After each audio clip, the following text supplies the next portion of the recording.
Good morning, Dean. Good morning. Thank you for having us on. Absolutely.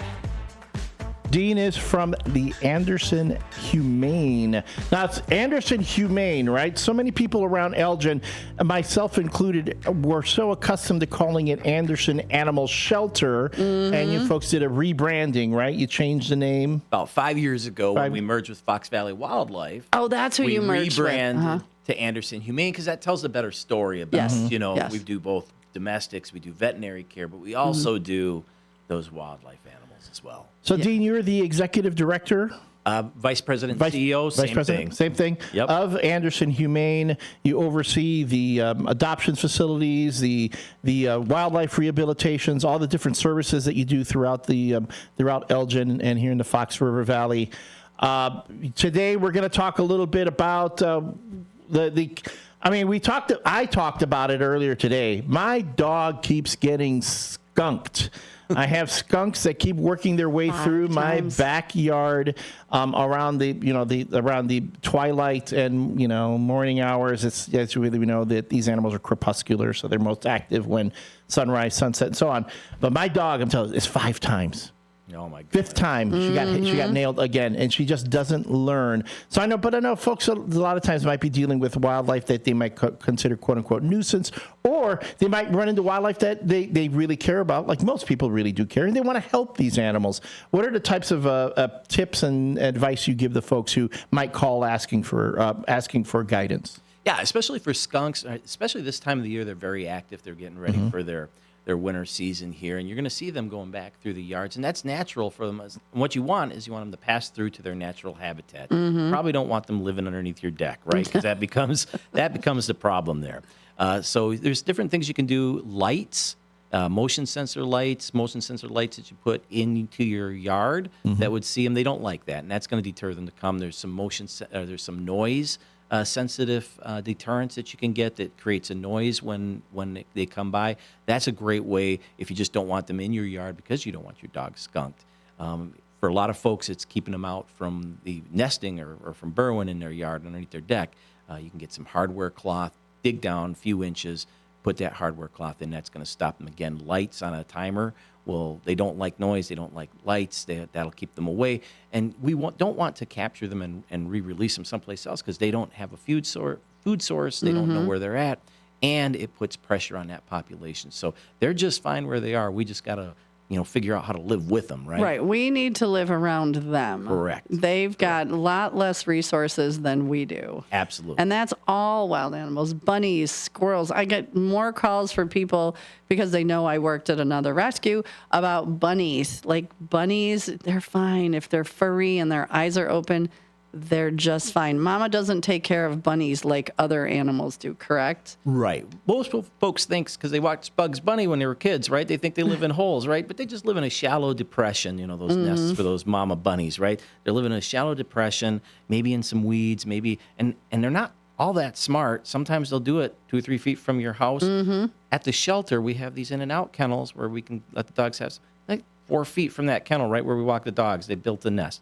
What do? We put some combs around. We didn't walk the dogs near there. 3 weeks, they're gone, right? That's all they think. So folks see those bunnies. Mama doesn't come back. She doesn't live with them. She comes back 2 or 3 times a day to, give them milk, and then she's gone again, right? So because she doesn't want you to see her. Correct. Because then you're going to know that there's babies around. Absolutely. So that is why you don't see a mama sitting over the nest. She's over in the other side of the yard keeping her eyes open. And watching you kidnap her children when you decide to disturb them, whatever, yeah. Absolutely. We had estimated a significant amount of the animals that come in, especially during the springtime for the babies, are kind of kidnapped, right? So folks think that you can't put the baby bird back in the nest because that's all a fallacy, that they smell like humans. They'll never come back. That is all false. Especially correct? Birds, they have a really poor sense of smell. Yeah. Except for some of the vultures that we were talking about earlier. My baby buzz. That's the exception there. But they have a poor sense of smell, so they don't care. And then, as Stephanie always says, these animals put so much energy into creating this life and creating those nests that they really don't care that there's human scent on it. They're just happy to have their babies. So squirrels, if you can get them back in their nest, that's the best place for them. And there's, and I get it. As humans, we see an animal where we want to save them and we want to rescue them. A lot of times I've had people call and I'm like, leave it overnight. In the Yes. morning, if it's still there, call me back, and we'll see what happens. And 9 out of 10 times, Mama comes, gets whatever animal it is, and relocates. So I get it. People have big hearts and they want to help, and they panic. And if you find a wild animal and there's ways to take them, never feed them.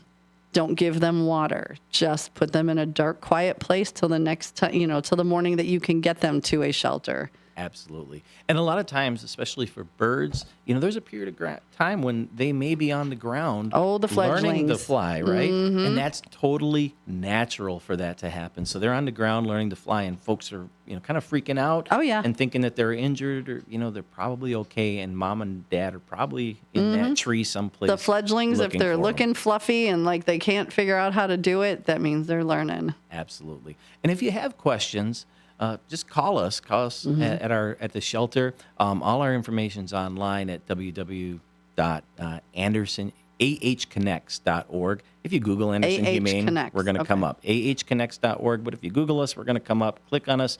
Go to our wildlife. We have a bunch of information on there that'll tell you I was about looking some at of it this morning, and it does. It gives you a lot of wildlife information, because people, they don't know. Like I had okay, this is how crazy my people are.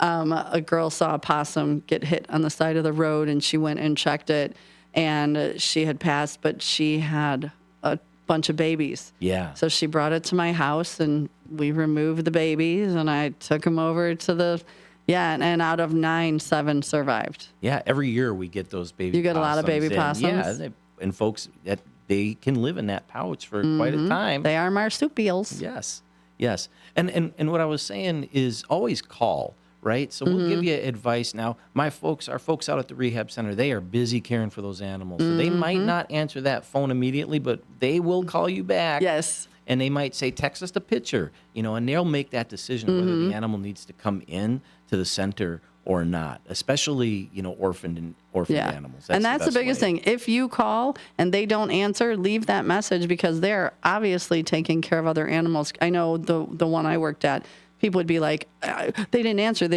Well, there's probably about 80 raccoon back there that need to be fed all at once, and you will get a call back. So same with you guys. You guys do a lot. And in June, we are feeding baby birds from sun up to sundown. Sometimes every 15 minutes, we have a whole troop of And you volunteers go in and with interns. little tweezers, and like you are a mama bird, right? Yes. And yes. it's a lot of work to make sure everything's chopped and diced and you're giving them the right amount. And that's not an easy task. The baby birds, I think, are the hardest. Baby birds, bunnies. Bunnies are very sensitive. They get stressed really easy. We use some valerian root, and then we actually tube feed them. We put the tube right into their tummy to feed them, and that's takes a lot of skill. Pinky from squirrels. I would never do that because I was too afraid I'd aspirate them. Yeah, they're very difficult to care for. So it takes some technical knowledge to do that. And I would say never try to care for these animals at homes. If you find a raccoon, please do not try to care for them at home. Bring them to a rehabber. Make sure, because here's what happens. Those raccoons are cute, and you may be able to keep them for a while, but they're gonna turn, and then they're not gonna be releasable. And then sometimes that doesn't make for a great outcome for that raccoon. No. So never try to care for these yourself. There are certified wildlife rehabbers that do it at home. There's centers. There's a couple centers in the area, including us. We are like the second largest in the state now. But there's a lot of great folks that will do that. If we can't take it in because we get the capacity, we're going to give you a list of folks that you can call to try to help. Yep. I don't think people realize how quickly certain species can imprint with a human. I know the place I was at, we'd get baby owls, and owls imprint quickly. So they would throw like a sheer black scarf over their head and feed the owls with an owl puppet. Because owls, and I didn't know that, but owls imprint very quickly, as do raccoons, until they don't love you anymore. Great story from this summer. I walk into the wildlife area where they're feeding these baby kestrels that came in, and they have this black ski mask on, like a bank robber ski mask, but they have printed and laminated a picture of a kestrel onto their face, so it's almost like a kestrel mask while they're feeding those little baby kestrels, and they had a great outcome. But they're so concerned about that imprinting. Yeah, and people don't realize, like, you have an animal imprint on you. Like, we had a little baby deer. Well, then you go to release them. They don't know how to search for food. They don't know the dangers of other animals or cars or anything human. So you're just setting them up to basically die. Yes. And I know your heart's in the right place, but you're basically setting them up. Sadly, well, I'm not exaggerating. I know, but man, that sounded like such a downer. I'm trying to make a point. You're trying to help them, and you're just gonna die. Trying to make a point so people stop taking in wild animals. You're helping that hunter out there. Oh, this is an easy shot right here. It's coming right up to me. Exactly. Yeah. See, I'm trying to make a point. Yeah. Well, it is a good point because wildlife rehabbers, centers can't keep these animals if they imprint on people, Correct. right? Because you just can't, because you'd have so many, and you wouldn't be able to save the animals that you would need to, because you only have so much capacity for care.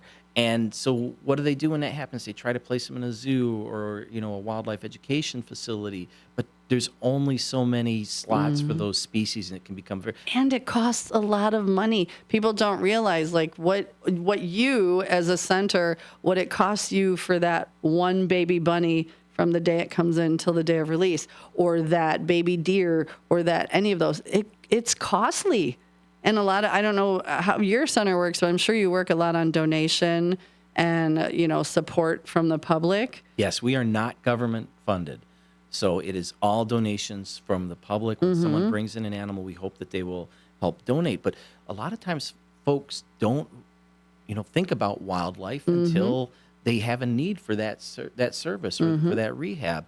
And so, it's just that small population of folks that are looking for that wildlife. So we ask folks, donate now while you before you need our services, so we're there when you need our services. And then if you do bring in something, throw them a 30, a 50, 100, 500, whatever you can, because that care is expensive. It's not, I don't think people realize that. They just think it's like, okay, but until you've been in it, and like I have, so I have some, and Elliot's been in, so you understand rescue. It's not cheap. No, there's a lot of expenses that go in. You need folks that are trained, and a lot of our folks have biology degrees. They've gone through advanced training. The wildlife rehabbers that are certified, and then we have tons of volunteers and interns that help us with this work.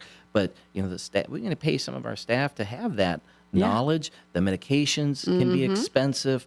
Just maintaining the facilities. Animals have constant. They're constantly beaten on those cages. Dirty. The amount of cleaning products that need, just the cleaning products alone is like insane. Because I know I've cleaned a lot of raccoon cages over and over, and it's crazy. So yes, if you find a shelter or a place like this, please donate. Even if you can throw $5 a month, it's something. That helps us so much. It's probably the number one thing that we need for our wildlife rehab is just funding. We struggle every single year, and if we could add one more seasonal staff member to help us, that's more animals that we can care for. Right. Oh, I love that. So yeah, seriously, even $5-10 a month, ship it over, because it'll be put to good use. The worst thing we can do is take more animals that we can care for with excellence. And it is so hard on our staff when they have to say no. So help us say yes, please. Yes, been there. Or you get something in that you have to euthanize. I mean, and then when, I don't know, some of the animals that you get in and before you release, do you inoculate them for distemper or? Depending on the species, yes. Absolutely. Like raccoons typically are distemper, and and everybody goes, oh, that raccoon is out. It's rabid. It's very seldom that you have anything in the wild rabid anymore. Even bats. Everybody's like, all bats have rabies. No, all bats don't have rabies. Some bats do, Some but do, all but bats not don't. all. Now, there's a couple species that we don't work with at the shelter. We can't keep them at the shelter, I should say. We might pass through, but bats, skunks, and we just don't have enough space for deer. So, if there's an injured deer that comes in, we're going to find another rehab or facility to take care of it. And there's Oaken Acres that they have space for the baby deer. And I know skunks takes a special, right? Skunks and bats take special rehabs. Not everybody can go, I'm going to take over and do skunks and bats because of their... The rabies vector. Yeah. Interesting. So even that, when they go to release raccoons, they're giving raccoons shots against distemper so that they can't spread it. That too is another expense that I don't think people realize that those are things that you do. Some need to be wormed, like some species need to be wormed. There's so much care.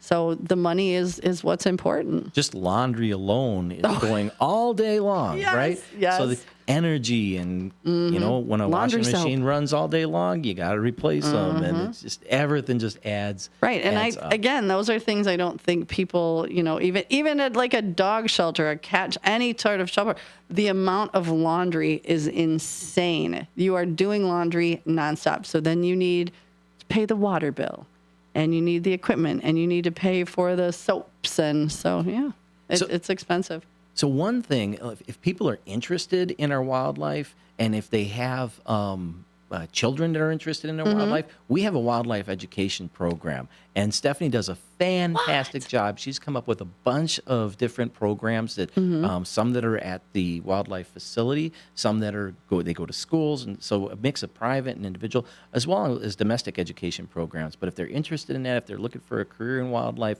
we've got programs for that. And we still are always looking for volunteers to help us out. And a lot of folks that are interested in going into, veterinary medicine or want to do something with wild animals as they grow up, we take volunteers starting at 16. And as a volunteer, you don't need to know any. They will train you to show you what you need to do. So if that's something that you might be passionate about, look into it now, because spring is coming and you're going to need all hands on deck. This is our time where we breathe. And like yesterday, we were out there and we were cleaning out the barn, making sure that all our kennels and cages and everything that we needed was clean. This is where we're putting in the work on the facilities and caring for some injured animals still. I mean, baby season's kind of coming to an end, although it's running late, It right? is running so late. And I keep getting calls and I'm like, wait, what? You got what in your yard? I'm like, no, they were just the turkey vultures alone were born extremely late. So yeah, I'm sure you've got some weird calls. Yeah, we were going to have to overwinter some raccoons possibly. They're going to be right in the cusp there, but they were so young, so late in the season that, if you let them go and they haven't had a chance to establish themselves, it's just not ethical. So we'll keep them over the winter and really spend the spring so that we can feed them over the winter. And then spring comes and all hell breaks loose. Because once you get one in, then the floodgates are about to open and your facility is going to be packed, right? Crazy, yes. It is nonstop. Oh, my goodness. So interesting. Anybody got questions, feel free to type them in. I know we've only got a couple minutes left. Anything else that you want to hit home and let people know? Yeah, I got a couple of events coming up, if I could mention go those, for please. Coming up on October 22nd at the Akata Theater in St. Charles, we have our, I think, third annual comedy night. So we've got Second City coming in. They're going to do a show for us. All the funds for this go to Anderson Humane and, both our domestic and our wildlife programs. So it's a great way to have a fun night out, but also support a great cause. Yeah, and the Arcada's great.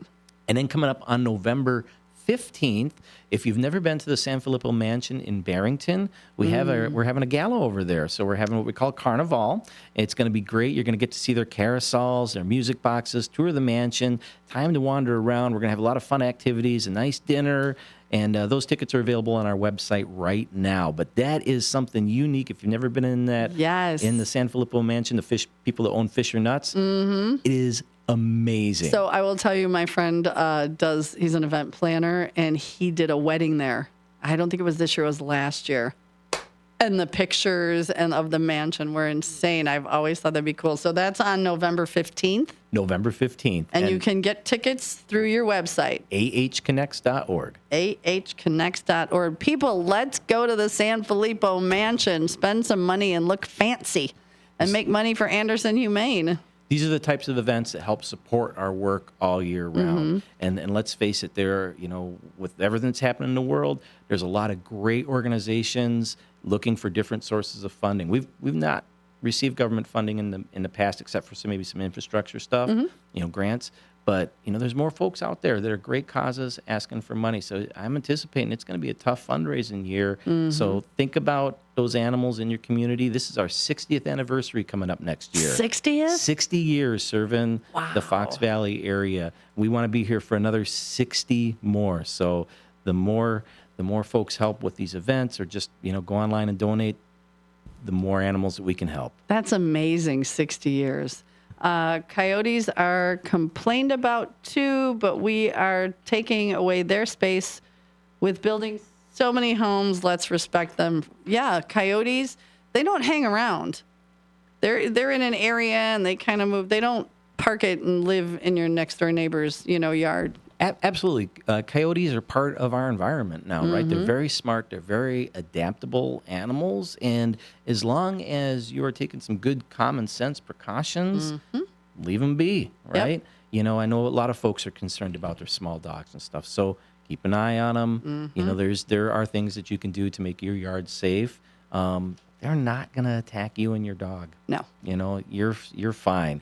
They're wonderful to see. I always get a little heart racing when I see them, and I think it's such a wonderful thing, because when I was a kid, I did not see all the coyotes. I did not see all the raptors that we do now, right? Oh, like, there's they just so weren't many a now. thing, And I was outside and I could hear both. There were 2 packs of coyotes, and they were going back and forth, yelling to each other. And I was just like, I'm standing in the middle, and you could hear it. And I was like, this is the coolest thing ever. Same with fox. We have a lot of fox out here now because we're moving into their territory, and fox don't do much either.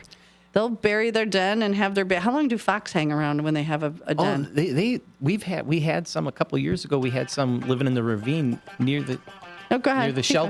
near the shelter, and they were around for 2 or 3 years before they finally. And they don't bother moved on. anybody.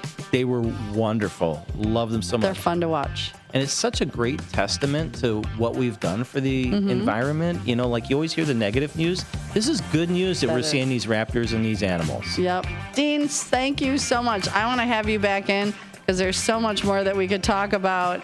Absolutely. We'll definitely get you in before the spring madness starts, because I know once spring starts, we won't see you for a while. Please do. Thank you. Thank you for having us. We appreciate you guys. Oh, so welcome. Go ahead on the website again. ahconnects.org or Google Anderson Humane. There we go.